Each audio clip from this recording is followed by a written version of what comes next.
My name is Daniel Bushell. Senators warn of nuclear attacks on America as Israel explores Syrian land. Coming up. Rebels warn they'll strike the U.S. Even weather forecasts are now used as a weapon.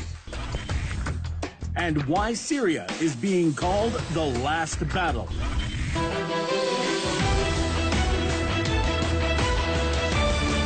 "16 degrees in Homs means at 1600, cameras for Saudi Al Arabiya and Qatar's Al Jazeera will be in Homs town square.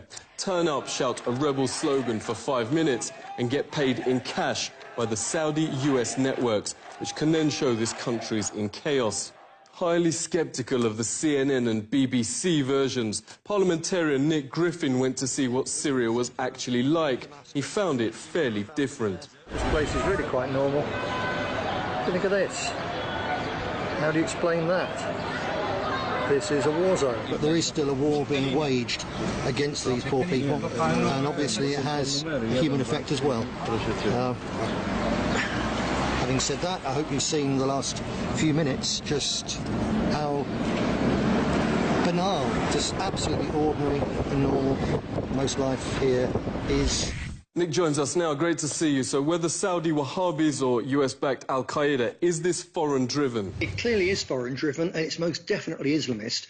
I did an interview with a rebel who was a suicide bomber, failed, who still believed he was in a rebel hospital because of head injuries and so on. And so I asked him, posing as a British jihadi volunteer, I asked him, well, where are you going to go once you've conquered Syria? And quick as a flash, he comes back and said, we're going to attack Europe, we're going to attack America, because they're the real enemy. Yeah, what happens when Obama gets enough Congress support to bomb Syria? The US attack on Syria will drag in Iran, it will drag in Israel. Even the Egyptians have said that they'll probably close the Suez Canal.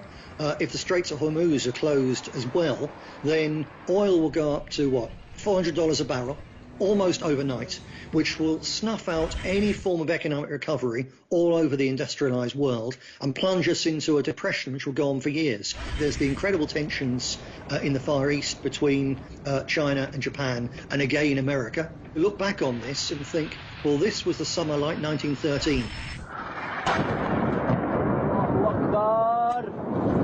Allahu Akbar. Israel's bombed a Russian depot in Syria. Russia's moved warships to the region and called the biggest military drills since the Cold War. Moscow and Beijing held their biggest joint military exercises in history.